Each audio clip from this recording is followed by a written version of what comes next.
여러분 안녕하십니까? LH 공공 분양 아파트 가운데 지하 주차장 기둥에 철근이 누락된 사실이 드러난 곳은 모두 15개 단지입니다.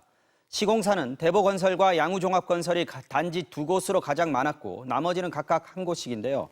삼한기업, 이수건설, 남영건설, 한라, 대림건설, 동문건설, 에이스건설, 한신공영, 효성중공업, 대우산업개발, 태평양개발 등입니다.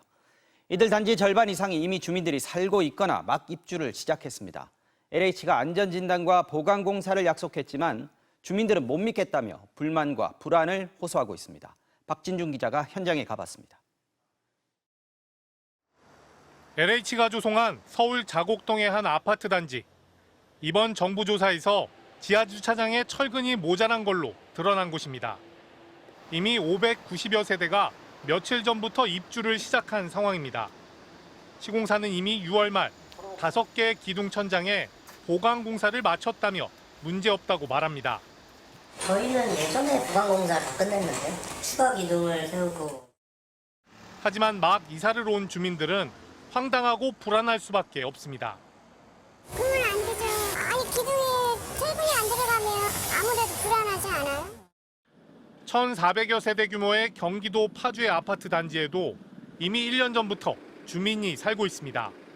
지하 주차장에 놓인 파란색 천막 안에선 보강 공사가 한창입니다. 이마저도 도색 공사를 한다고 둘러댔다가 뒤늦게 사실이 밝혀진 곳입니다.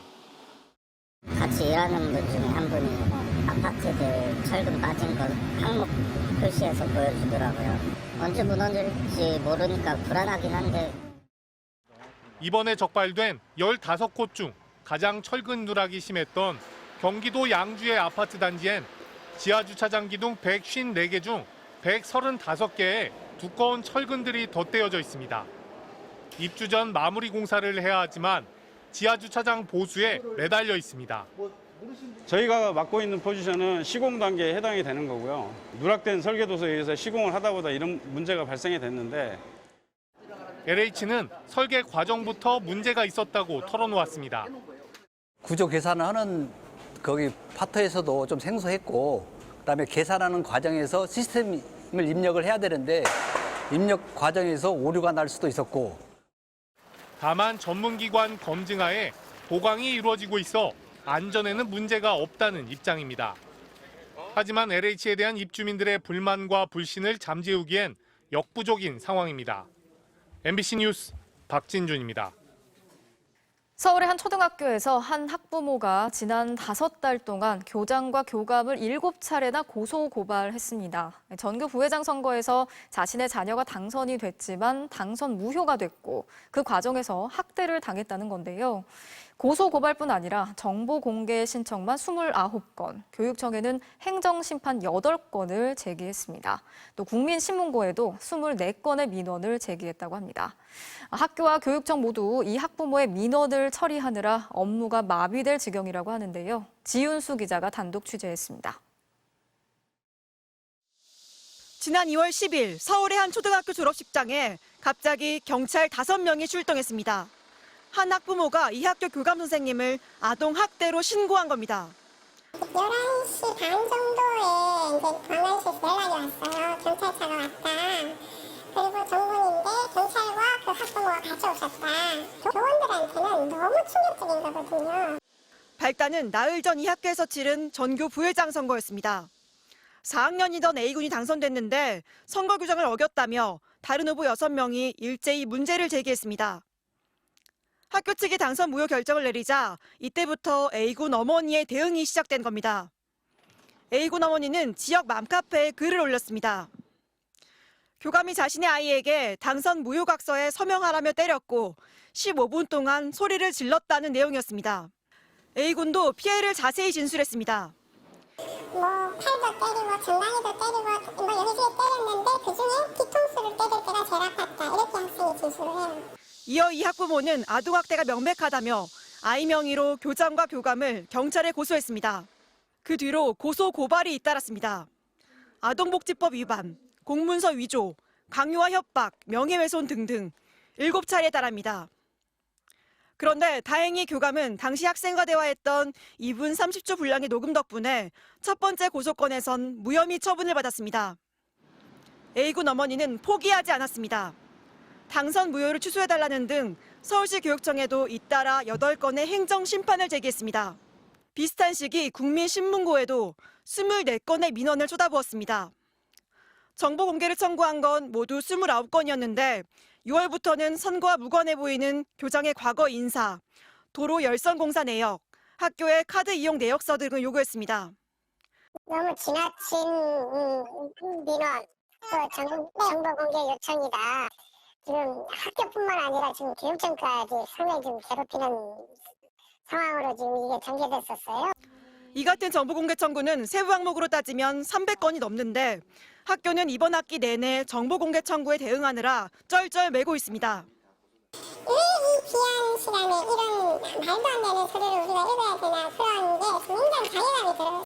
이에 대해 학부모 측은 비리에 연루된 교장이 아이를 선거에서 떨어뜨리려 했다며 아이의 명예가 훼손돼 고소와 행정심판을 진행한 것이라고 반박했습니다. 이에 대해 교장은 비리 의혹을 제기한 이 학부모를 명예훼손으로 오히려 고소했습니다. 그래서 면책권을 좀 보장해 주셔야지만 저희들이 아이들한테 이건 아니야라고 말할 수가 있습니다. 이건 아니야는 아이들이 성장하면서 듣고 배워야 되는 과정이지. 이런 민원 제기와 무관하게 A군은 지난 3월 치러진 재선거에 단독 출마해 전교 부회장에 당선됐습니다. MBC 뉴스 지은수입니다. 유명 웹툰 작가로부터 아동학대로 신고당한 뒤 직위 해제됐던 특수학급 교사가 오늘 학교로 복직했습니다. 재판은 남아있지만 이번 일을 계기로 특수학급 교사들의 불만과 고충도 수면 위로 떠올랐는데요. 장애 아동의 돌발 행동에 대응을 하다 보면 아동학대로 몰리는 일이 적지 않다는 겁니다. 전동혁 기자가 취재했습니다. 영화 신과 함께의 원작 웹툰 작가인 주호민 씨는 지난해 9월 아이가 다니던 초등학교의 특수교사를 정서적 아동학대 혐의로 신고했습니다. 주 씨는 특수교사가 아이에게 매우 적절치 않은 언행을 했고 훈육이라 보기 힘든 상황이었다고 주장했습니다. 해당 교사는 재판에 넘겨졌고 교육청으로부터 직위 해제를 당했습니다. 하지만 최근 교권 침해 논란이 불거지자 교육청은 입장을 바꿨습니다. 진상이 명백하게 규명되기 전엔 무분별하게 교사를 직위 해제하지 않겠다며 오늘자로 해당 교사를 복직시킨 겁니다. 아동학대 처벌법을 검토한 결과 재발 우려가 있거나 긴급한 상황이 아니라면 아이와 분리시킬 목적으로 교사를 반드시 직위 해제해야 하는 건 아니라고 해석했습니다. 아동과의 분리를 해야 한다가 아니에요. 분리할 수 있다예요. 안 할 수도 있는 걸로 봤기 때문에 이 복귀를 명한 거예요. 이제. 특수교사들은 시각 청각장애 또는 지적장애나 발달지체 등을 가진 학생들을 가르칩니다. 이 때문에 아이들의 돌발 행동에 대응하는 일이 잦은 편입니다. 장애 학생들이 다른 학생을 공격을 한다거나 할 때 저희가 방어를 해야 되는 부분들도 있고 한데 지원이나 방어를 하는 과정에서 이게 신체적 아동학대의 민원으로 교사들은 경기도 교육청의 복직 조치에 대해 환영한다는 입장을 밝혔습니다. 그전까지는 관행처럼 아동학대로 기소가 되기만 해도 교사를 직위 해제시켜 왔었는데요. 교육청에서 의지만 있다면 얼마든지 직위 해제를 하지 않고도 교사의 교육 활동을 이어가면서 수사를 받을 수 있게 할 수 있다는 것. 한국교원단체 총연합회는 해당 특수교사의 재판을 담당하는 수원지법에 선처를 바라는 탄원서를 냈습니다. MBC 뉴스 전동혁입니다. 최근 이화영 전 경기도 평화부지사의 부인이 검찰이 구속된 남편에 대한 수사 과정에서 회유와 협박을 가하고 있다면서 검찰과 날카롭게 대립해왔는데요. MBC 취재 결과 검찰이 이 전 부지사 부인 계좌에 수상한 자금이 들어갔다고 보고 그를 입건한 뒤 이미 6차례 출석을 통보한 것으로 확인됐습니다. 이 전 지사의 부인은 검찰이 출석 요구를 압박 수단으로 활용하고 있다며 강하게 반발했습니다. 손구민 기자가 단독 취재했습니다. 이화영 전 경기도 평화부지사는 부지사로 임명되기 전인 2017년과 2018년 쌍방울 그룹에서 사회이사를 지냈습니다. 검찰이 이 무렵 이 전 부지사 계좌의 자금 흐름을 추적한 결과 아내인 백모 씨에게 일부 자금이 흘러간 사실을 확인했습니다. 검찰은 가정주부로 고정적인 소득이 없는 백 씨의 계좌에서 전세 자금 등 최소 수억 원의 출처가 불확실한 자금을 발견했습니다. 검찰은 백 씨가 경제 공동체인 남편이 쌍방울 또는 또 다른 누군가로부터 받은 돈을 숨겨줬을 수 있다고 보고 있습니다. 수사팀은 또 백 씨가 경기도청 공문이 더불어민주당 측에 유출된 과정에도 관여한 것으로 의심하고 있습니다. 검찰 수사가 시작되자 부인 백 씨가 남편 측근인 경기도 신모 전 평화협력국장에게 2019년 경기도의 대북 사업 자료를 빼달라고 요청했다는 게 검찰의 시각입니다. 검찰은 참고인 신분이던 백 씨를 지난 6월 피의자로 정식 입건하고 모두 6차례 출석해달라고 통보했습니다. 백 씨는 무릎 수술 등 건강상 이유를 들어 검찰 출석 요구에 응하지 않고 있습니다. 동시에 검찰이 남편에게 석방을 대가로 이재명 대표에 대한 허위 진술을 강요하고 있다며 장외 여론전을 주도해왔습니다. 잡아다가 놓고서는 절대 못 가갖고 이재명 방북 진술을 이끌어내려고 한 거 아닌가. 검찰은 백 씨에 대한 직접 조사가 반드시 필요하다는 입장입니다. 백 씨는 계좌의 돈은 적금과 보험금 등 문제없는 돈이며 자료 유출에 대해 전화로 충분히 소명했다며 검찰의 압박 수단 중 하나일 뿐이라고 반발했습니다. MBC 뉴스 송구민입니다.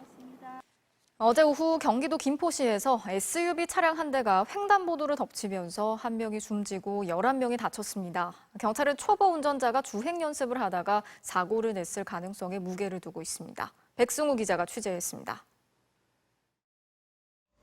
어제 오후 4시쯤 경기 김포시 고촌역 앞 사거리.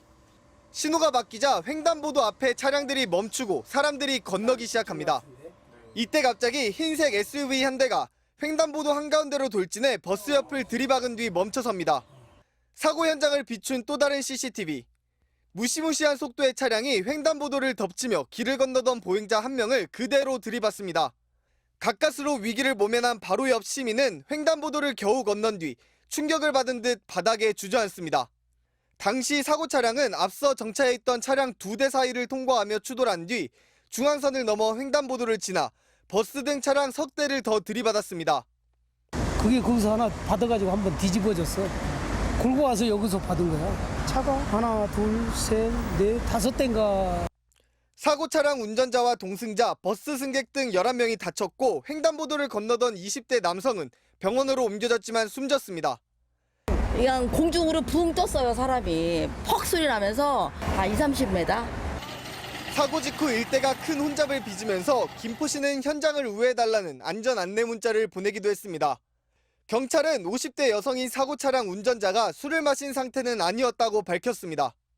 그러나 운전면허를 취득한 지 채 2년이 안 됐고 차량과 보험의 명의가 모두 동승자였던 남편인 점으로 미뤄 주행 연습 중 운전 미숙으로 사고가 났을 가능성에 무게를 두고 있습니다. 경찰은 사고 차량 블랙박스를 확보하고 비교적 부상이 가벼운 남편을 먼저 조사해 자세한 사고 경위를 파악할 계획입니다. MBC 뉴스 백수구입니다.